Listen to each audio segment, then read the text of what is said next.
Welcome back, guys. Here we are in the next chapter of Tale of a Boy Three Nothing.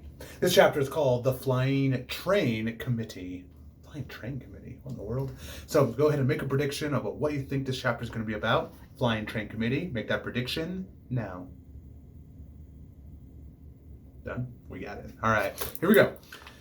In January, our class started a project on the city. Miss Haver, our teacher, divided us into committees. That way we could work all at home. My committee was me, Jimmy, and Sheila. Our topic was transportation.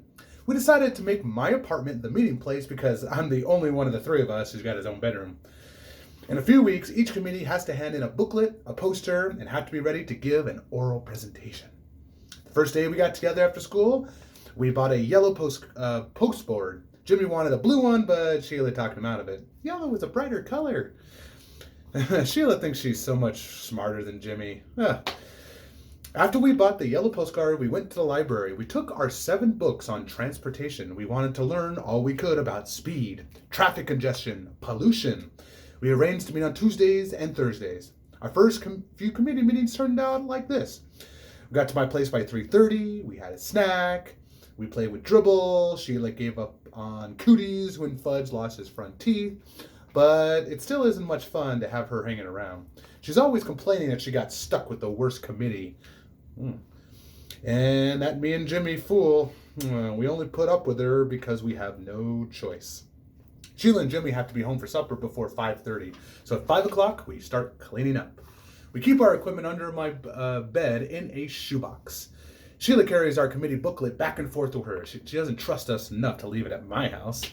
The postboard fits under my bed along with the supplies. We stack the library books on my desk, and the reason I make sure we clean up good is that my mother told me if I left a mess, we'd have to find someplace else to work. But our third meeting, I told Jimmy and Sheila that I'd figure out a solution to the New York City's traffic problem. That's a pretty big problem. We have to get rid of the traffic, I said. There shouldn't be any cars or buses or taxis allowed in the city. What we really need is a monorail. That's expensive, Sheila said. I disagree, I told her. It's very practical. And besides, getting rid of traffic, it'll help with the air pollution. But it's not practical, Peter, Sheila said. I opened up one of my books on transportation and read Sheila a quote. A monorail system is the hope of the future. I cleared my throat. But we can write a report just about the monorail, and we'll never be able to fill 20 pages with that. Sheila was saying. We can write really big, Jimmy said. No, Sheila said. I want a good mark on this project. Can I write big, Jimmy asked. I don't care how big you write, as long as you put your name on your...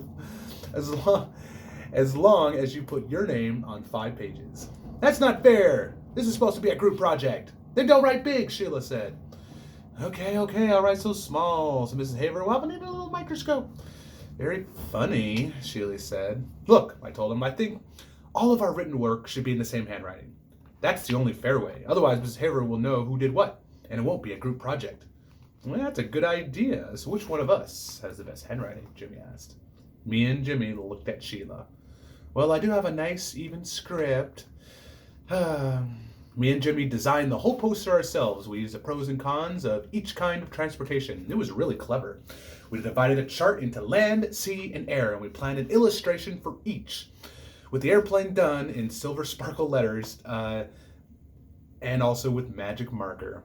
When Sheila saw it, she asked, we also sketched a ship, a plane, and a truck. Sheila asked, is that supposed to be a train? No, I said, it's a truck. It doesn't look like a truck. It will when it's finished. Listen, Jimmy hollered, did anybody ever tell you you're really bossy?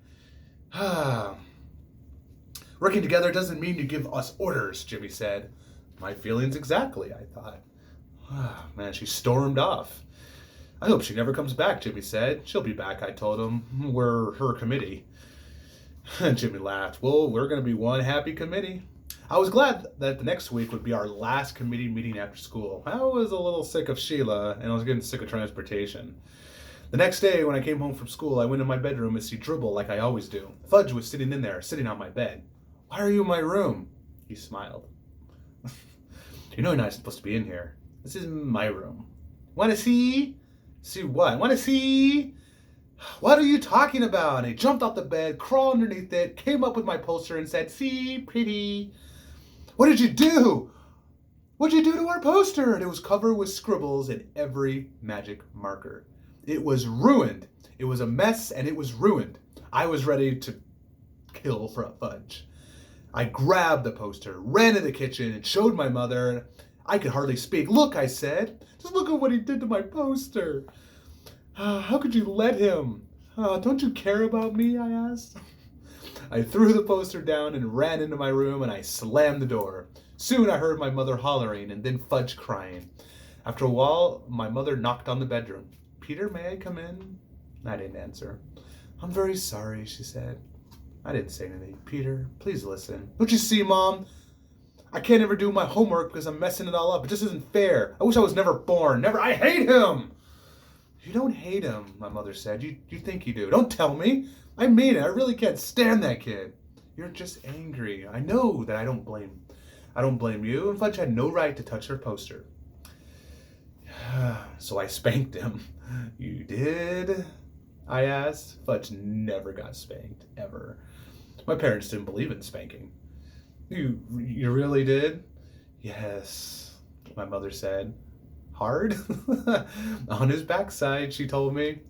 I thought that over. Peter, I'll buy you a new poster board tomorrow. It was really my fault. I should have never let him into your room. That's why I need a lock on my door. It won't happen again, my mother promised. I wanted to believe her, but I didn't. The next day, while I was at school, my mother bought a new poster board. The hardest part was explaining to Jimmy they would start all over again. But he was a good sport about it. He said at this time he'd make sure his truck didn't look like a train, a flying train. And I said, yeah, this time I'll mark pencil marks first to let so my letters didn't go so uphill.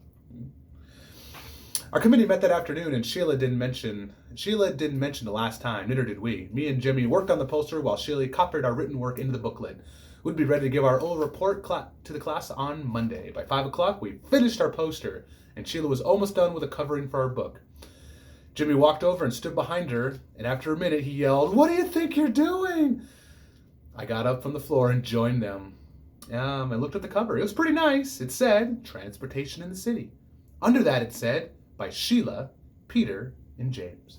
And under that, in very small letters, it said, "Handwritten by Sheila."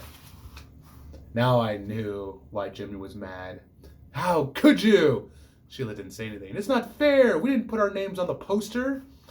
But the cover's all done. Can't you see that? I'll never get the letters to go straight again. It looks perfect. Oh no, Jimmy shouted. We're not handing the booklet in like that. I'll rip it up before I let you. Sheila screamed. You wouldn't. I knew Jimmy wouldn't tear it up, but I didn't want to say so. Peter, make him give it back. Will you take out that line about your handwriting? I can't. I'll ruin the book. Then I think he should rip it up, I said. Sheila stamped her foot. Ooh, I hate you both. You don't really. You just think you do. I know I do. It's because you're really angry right now. Finally, she sat up and whispered, I give up. You win. Take my name off. You promise? Jimmy asked. I promise. Jimmy sat the booklet on my desk. Okay, start. I'm not going to make a whole new cover, but what I'll do is turn this bottom line into decoration. So pick up the magic marker and made little flowers where it said handwritten by Sheila. There, it's all done. It looks pretty good, I told her. Would have been better without those flowers, Jimmy said, but at least it's all fair now. That night, I showed my mother and father our new poster. They thought it was great, especially our silver sparkle airplane. Now I had nothing to worry about. Sheila had the booklet, the poster was safe, and our committee was finished on schedule.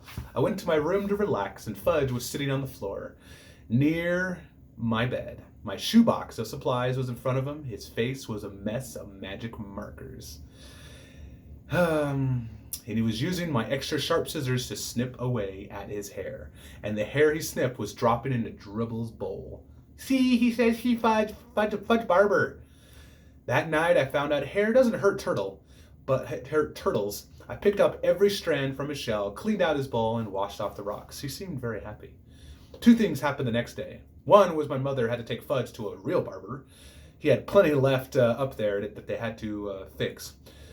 The second was my father came home with a chain latch from my bedroom door. I could reach it when I stood up on my tippy toes, but that brother of mine, he could not reach it. Our committee was the first to give the report. Mr. Haver said we did a super job. She liked our poster a lot. She thought the Silver Sparkle plane was the best. The only thing she asked was, how come we included a picture of a flying train? Oh, that ending. It's so good. All right, guys, that's the end of that chapter. Go ahead and answer the questions, and I'll see you guys in the next one.